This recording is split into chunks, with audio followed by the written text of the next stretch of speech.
Today on the show, it is the second edition of our World Cup previews. With the first edition, go listen to that. We talked about our 7 to 8 favorites for the tournament. Now we're going to talk about a couple of different tiers for sleepers that could make a deep run or hell, maybe even win the whole thing. That's all coming up to you after this.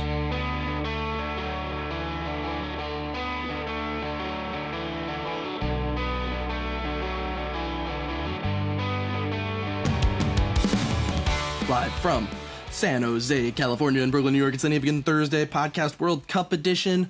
It's preview number 2. David, how are we feeling today? We're feeling so excited, you know. We're looking forward to the World Cup starts in 6 days.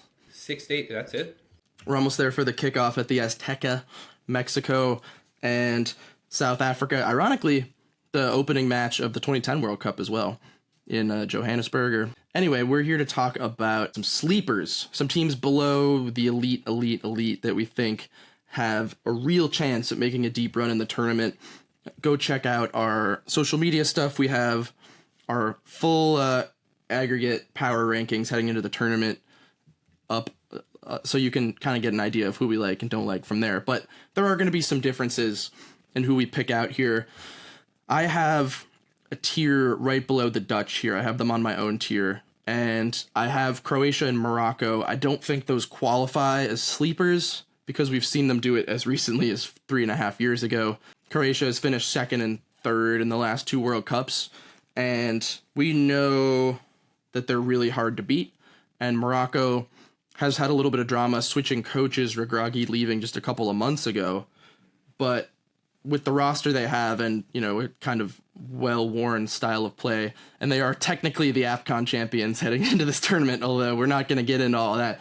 But I think we can leave them aside because I think they are too well established at this point to qualify. I think Croatia are getting overlooked, but in the same way that they do every single competition, whether it be a Euros or a Nations League or World Cup, they're always a little overlooked. So I'm happy to shout them out as a potential sleeper because I think they could be really good, but yeah. I don't think anybody would be surprised if they made a deep run, you know? No. So let's instead talk about the very top tier of, these are very high quality teams, pretty well ranked in the FIFA World Rankings, who we think are strong contenders here. I would like to start with Colombia, who I have 11th on my power rankings. I think Colombia are awesome, and reminder that they made the Copa America, expanded Copa America final just 2 years ago with a completely dominant defense. They're not the only South American team that can claim a dominant defense. That's kind of a theme for some of these South American teams heading into the World Cup. But they weren't even at the 22 World Cup. And James Rodriguez is back for another go-around. Luis Diaz is back to his prime form. Yeah, at Bayern. I just think they have a really great system in place and enough talent to exploit it. I think they're well suited for an international tournament. Just hard to beat. Mm-hmm. And Luis Suarez, not that one, is in exceptional form for Sporting. He came in to replace Gyökeres and has probably outperformed even what Gyökeres did at Sporting. So striker is not an issue for them. The midfield looks pretty strong. It's a little tough to get a read on given how many of these guys play in South America, and it can. That's the thing. They don't have the sexiest roster of players you might recognize if you watch a lot of European football. Mm-hmm. But when you watch this team play, their midfield is always up to par with the better teams. They did recently have friendlies with Croatia and France, and they were easily on par with Croatia. France was definitely a step up for this team. Different story. And a step too far, I think, for them. So I agree. It's like a sleeper potential team to make a run to even the semifinal. I think they could definitely be there. Some of these are, and some of this is very much dependent on draw too. Like sometimes you just get unlucky. If you get France in like the round of 16, that sucks. So in some ways it's going to be dependent on that. But next up, not quite so high on the world rankings because they're newly successful. That is Norway. I know this is a big favorite of yours, and it's easy to see why when you go through their roster of players. They're very suddenly loaded. Absolutely. Look at the attack options this team has, because it's not just Holland. Like, everyone obviously sees this Norway team. You think Erling Haaland. André Sheldrup is an exceptional young winger. Hauge has been on fire for Bodo Glimt. Oscar Bob is kind of establishing himself in the Premier League right now. They have a ton of attacking options. Sorloth. Yeah, see? Even guys that I'm Strand Larson is fine. You could go a lot of Palace players at the World Cup this year. Mm-hmm. Yeah. So if you want to check out our Conference League stuff, which they made at least the final in, we're recording right before the final. They may or may not have won. Who knows? Yeah. I mean, Martin Odegaard is the captain of this team, and he almost feels just like a guy out there. He's essential to how they play, yeah. He doesn't feel... if you look at the names on the roster, he doesn't stand out as much as you might expect, but he is so crucial to this team. And the midfield as a whole, with Patrick Berg in there as well, is probably probably the most underrated midfield in the world. Berg, may well be, Sander Berg, Thorsby. Yeah. Like, these are all very good players. And obviously, Odegaard, as we mentioned, at the front. Yeah, a decent crop of defenders, if not excellent. Ayer is reliable, and former. I lost my brain power for a second. I had a thing lined up, and then I just forgot what I was gonna say. That's what happens. We're live right now on Netflix, so these things happen. But yeah, I think they're not in people's consciousness because they kept missing tournaments. They didn't make the 24 Euros, which was a big disappointment. Finally, an actualized version of the team, and they just I'm sorry to say this, completely humiliated Italy in qualifying more than once. Yes, twice. Yeah. And I think the thing with this back line is a lot of these names are not players that maybe jump out at you, or even players that if you watched them last year, you'd be left disappointed. Right? Like, I thought Ostergaard and Heggen were both pretty bad for Genoa and Bologna, respectively, but you put them in the Norway kit, and they look like world beaters, right? Like, they get the most out of every last drop of talent on this team. Only big concern is goalkeeper. You have Orjan Nieland from Sevilla, but then two guys that have barely played for this team in Selvik and Tongvik as his backups. It's clearly the weak spot of the team, but if Nyland can give them decent performances, then I think there's an upper limit, but I was going to say there's no limit to how far this team can go. But there is. Why aren't there any good Scandinavian goalkeepers anymore? What are what are these countries doing? Why can't they? They're big. Like, that's the only qualification to be a good goalkeeper, right? Is being like over 6 feet tall. It's all the nations. Everybody's over 6 feet tall. Why aren't they better? I don't know. Can't tell you. I find it bizarre. But anyway, let's I'd say, is there anybody you want to talk about in this tier? Like, there's a couple of shout outs I'll give that I don't want to do the whole thing in. Belgium, for one, is like a team well established with a lot of talented players. Guess what? Don't trust the coach. The midfield and the attack is a pretty good group. Some questions about the defense. I just think they're not really built for many stages of tournament football. I think South Korea are a pretty good squad. You have South Korea way higher than I do on the I think rankings. They have a good squad, and it's an okay squad. I like Senegal as well. I think we'll have a Senegal. We have pod, has to be mentioned. Yeah, talk a lot about Senegal because he really likes their chances at this upcoming World Cup. Haven't lost during a game in a long time. Technically, they did lose the AFCON final, but they also won that. But they did win the AFCON final. They won the game, but they lost the final. Well said. I think if we're doing Asia for a second, I think Japan is my sleeper to actually make a proper run. Because not only do they have arguably their most talented ever roster, but they have a really exciting style of play. And they are one of the rare teams in this window here who will actually press you. They just beat England in a friendly in the spring, and they did so by pushing really high up the pitch and getting in the way of the way you want to build up, which is not a traditional or common thing to do at a knockout tournament. And obviously, because you want to not concede first and foremost, you want to protect your back line and not get exposed. It's usually reserved for the best of the best teams, but things are changing a little bit. And if you can do it in a disciplined way, I don't see any reason why Japan can't pull a couple of upsets. And I think they have Endo unfortunately has a little bit of an injury concern going into the tournament, so little worried about that. But if he's able to go, they have a really, really excellent group of midfielders that can really dictate play. Building into attack too, although Mitoma is sadly missing through injury. But Kubo is stepping up to, yeah. Who doesn't play, he's not playing at that high of a level domestically anymore, but is still, was still a key cog in the system. But Kubo can step into that Mitoma role on the forward line. And I like a team that has such a confident belief in system when, you don't get to play together that much. I think that's pretty valuable. And they have a lot of players playing at, a pretty high level in Europe, in addition to some in Japan, but it's mostly a European-based squad at this point. So I just think they're a team to watch. Mark my words. Yeah, you mentioned the injuries, which is a concern for me as well, especially Suzuki picking up the fractured right collarbone. He's still on the squad, but if he's not able to contribute much because of that, I think that hinders a lot of what they can do attacking wise.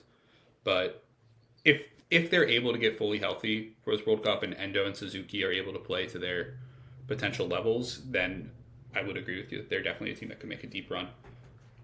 Another team from South America that doesn't concede goals is Ecuador. I have them on my list of people to I think talk Ecuador about. is one to watch. They're not like, you're not going to be blown away going through their roster, but I think they have the right guys in key positions.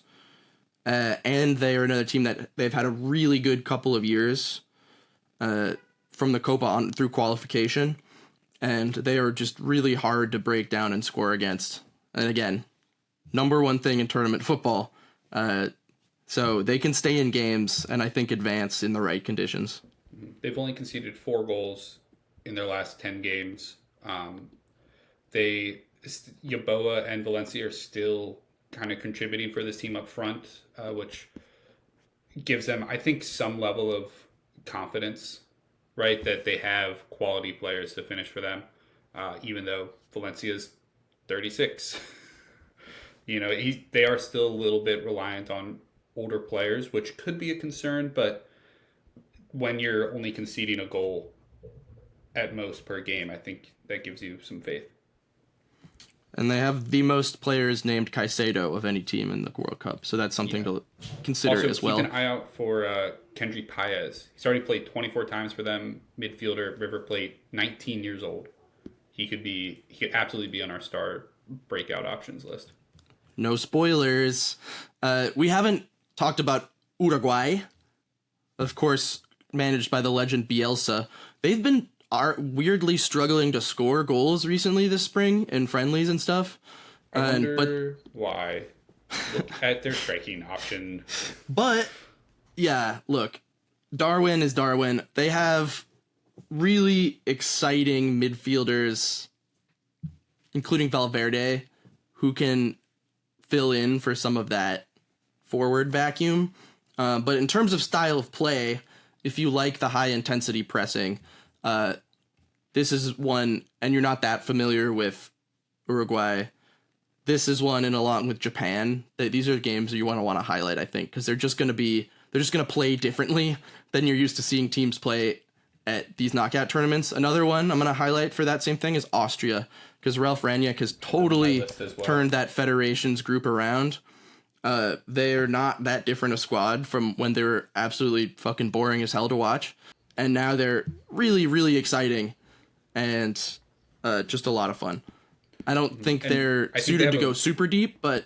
Yeah, I love how deep their midfield options are. I know that isn't always the biggest benefit in knockout competitions, depth, but they have so many guys they could call up and so many guys they could play. Just on their roster for the 2026 World Cup, 1, 2, 3, 4, 5, 6, 7, 8, 9 midfielders with over 30 caps. Crazy. They can plug so many different guys in. And right next to Austria is Switzerland, who's another team I think can make a bit of a surprise run. I feel like people are kind of... I wouldn't be surprised, but... of them. Yeah. But I feel like people are not expecting a lot from them coming into this World Cup. And I think they have a lot more talent than people realize. I really like the attacking combination with Embolo, Ndoye, and Vargas. I think they work really well together. And I love the midfield options they have. I don't like that Xhaka is probably going to start because he's the captain. But if you took him out and put... He had a fine season, though. Yeah, no, I think he's a good player. I just don't think... He doesn't... I think they need a creative player in their midfield next to probably Zakaria and Freuler would be my guess as the two starters. And I would love to see Manzambi or Jashari step into that role. I was just going to say that Manzambi will 100% be, spoilers, on our young players to watch. We just watched him really come into his own in the run to the Europa League final with Freiburg. He's a guy I would love to see out there. Because my issue with Switzerland is not... They're metronomically always advancing. They're qualifying for tournaments, and they're advancing out of the group stage every time. Like a fine watch. They are so steady, yep. But they're not always that fun to watch. And sometimes, like, to their credit, like, it's what works for them, but I feel like they're often missing, like, that bit of zap to ascending to... I mean, what they're doing is impressive, given the size of the country, to be this consistent, but they're also, like, I want a little more pizzazz at this tournament, and I'm hoping Manzambi is the answer to that. Maybe this current iteration of the forward line, as you said, is pretty interesting, but they have to get the ball there. So, that's why Manzambi can give you that direct creative dribbling. I think if you put just Shardy in there, he can take up a lot of the creative passing options for them. So I think one of those two, just to give them some creative look in that midfield, as opposed to a Xhaka who is a little bit more, like you were saying, in line with that Swiss metronomic style of play. It would just give them a little bit more bite, I think. And if they get that, I think that could be what pushes them to go on an actual deep run. And another practical reason for that is that they are in one of the weaker groups. Bosnia and Herzegovina, Canada, and Qatar. Like, they should win that group, period. Yeah. So that would give them some flexibility. Yeah, it would have been way... I mean, Bosnia instead of Italy really puts that group at a disadvantage there. Ecuador, on the other hand, is in a very difficult group with both Germany and Ivory Coast. So that can dampen... maybe some, and Japan as well, as in with Sweden, Netherlands, and Tunisia. That's going to be a tricky one to come out of. But so that should be a factor if you're a betting person and are doing that sort of thing. How about from this? We don't offer betting advice. We do not. I think Sweden is interesting as well, because even though they categorically do not deserve to be at the World Cup, and they sucked ass in qualification. But since Potter took over, like, you can tell what just like any basic level of tactician brain dude did for this team with a pool full of really exciting players. They're just way better than they had been performing for a long time, and could be, they could take advantage of their opportunity here, I think, and totally reinvigorated. So are coming into form domestically as well. I'm particularly thinking Lindelof and Heen both ended the season very well in that back line. Karlstrom as well took a big step forward in the second half of the season for Udinese. Svanberg is just a good player, even though the team around him sucked for Wolfsburg this year. And attack-wise, Gyökeres he followed it up with a great season at Arsenal. So I think that a lot of these players are coming into form at the right time, but it's so hard to get past how bad they were in qualifiers. Like, yeah, they were, but I think that's done. I think this is like a whole different version of the team. To change it, though. Yeah. It's really hard to kind of, in my mind, separate those as almost two completely different teams. They pretty much are.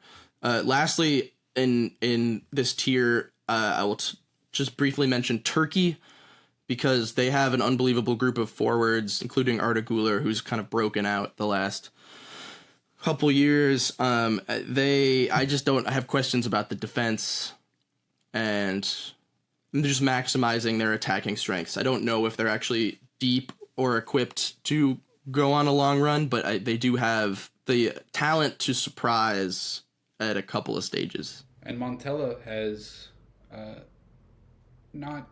I don't think he's a very good knockout manager, is what I'll say. I think that's an issue for them as well. Yeah, and they're going to have to, in the group stage, going to have to break down Paraguay, one of the best defenses coming into the tournament as well. Very pragmatic team.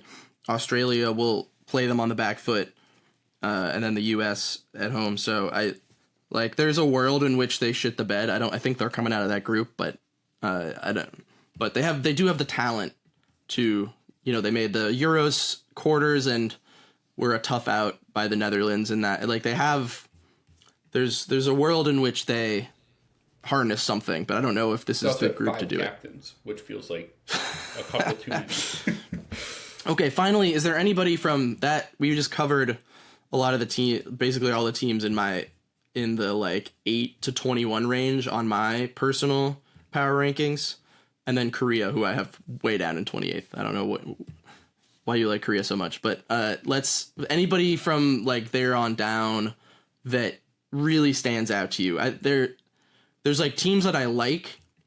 I think one of the benefits of, there's a lot of downsides to this 48 team World Cup, the expanded extra 16 nations, including teams that are probably gonna get massacred by larger nations. But the positive side is that there's a lot of nations that qualified from regions that are very strong, and thus have more talented teams, representing their continents. We've seen this just having Switzerland, Austria, and Sweden there in that last bit, and Turkey. Not all of those teams would have qualified at a 32 team World Cup. And I think the same thing about South America. We have Paraguay, who's going to be a tough out, although probably can't make a deep run. We have in Africa, we have Algeria and Ivory Coast to go along with Senegal and Morocco, who are more at the top of the pile. But Ivory Coast and Algeria are really solid teams. Egypt's a solid team. We have Uzbekistan, who's a debutante, who I think is a really good team. I still have them ranked 35th out of 48 teams, but Cannavaro is their manager, damn it. Come on. That's just fun. That's just fun. I think Uzbekistan's a really good team. I think they might be the best team in Asia outside of Japan and Korea.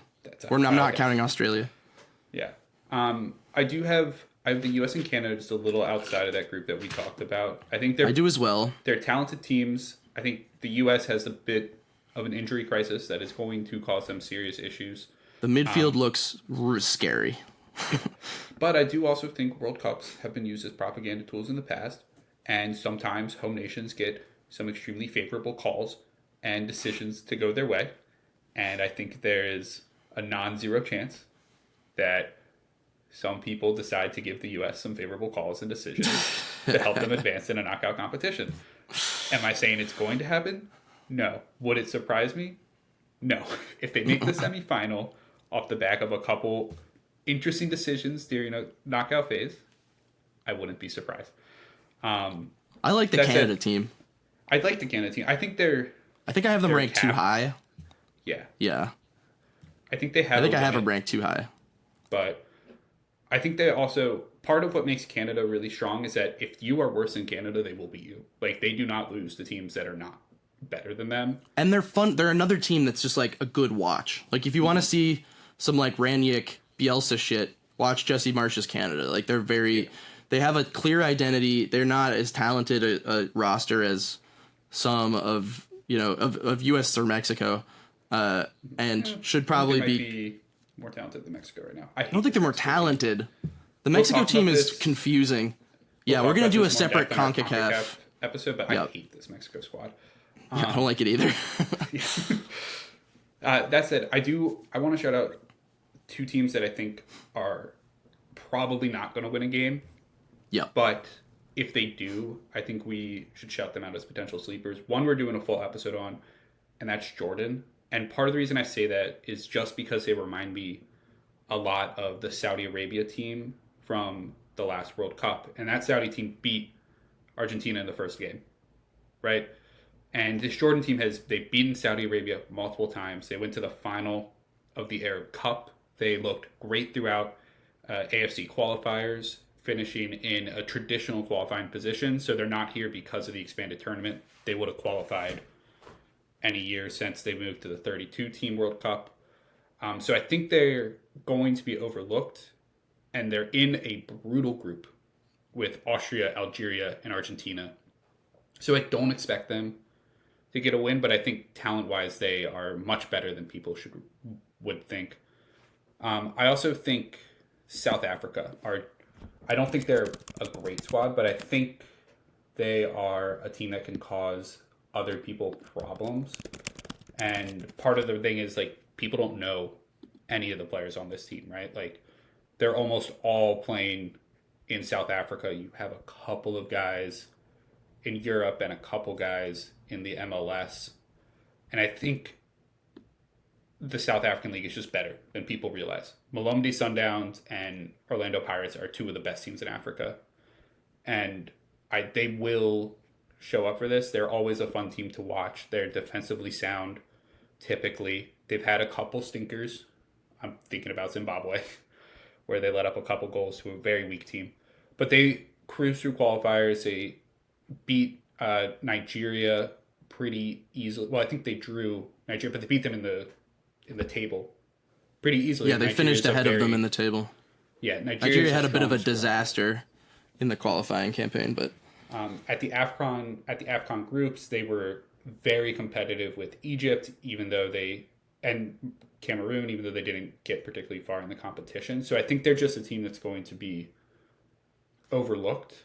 But Mexico, Czech Republic, and South Korea are, to me, three teams that are wide open group.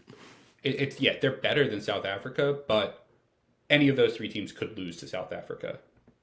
And totally. That's what makes it a pretty wide open group. And you probably only need one win to finish as a qualifying finish third and not lose badly. They also have the aesthetic advantage of having some of the best kits at the World Cup and the best team name in Bafana Bafana. So they have those things working in their favor. Also, the Czechia team is weird. I don't know what to make of the Czechia team.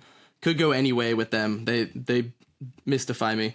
But yeah, to that point, I love Uzbekistan. As I said, I think Uzbekistan is going to surprise some people in their quality of play.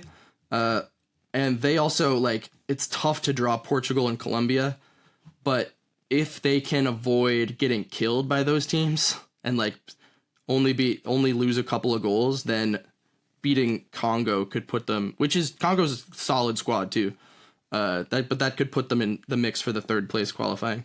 Anybody else we haven't discussed that you want to shout out? I think we've exhausted most of. I like Algeria, as I said. We haven't talked about Senegal, but like I said, we're going to have a clip with friend of the pod AJ stepping in and giving his thoughts on. And Senegal is kind of a known commodity, though, kind of like Morocco at this point. Like, they're the two best African teams by a measure, so I think I think that's pretty obvious. Barring any witch doctor shenanigans, obviously. Sure. Let's hope. I would love to see them draw each other in a knockout stage. How fun would that be? Would also love a USA Mexico somehow if they were to end up on the same side of the bracket. That'd be sweet. But yeah, I think we've hit all the right things. Covered a lot of teams. Thanks for tuning in. Tomorrow we're going to talk about biggest disappointments that we think will be likely at the World Cup. We probably already talked about a few of them, but we're going to delve into some reasons why. Till then, cheers to all of you. We'll see you tomorrow.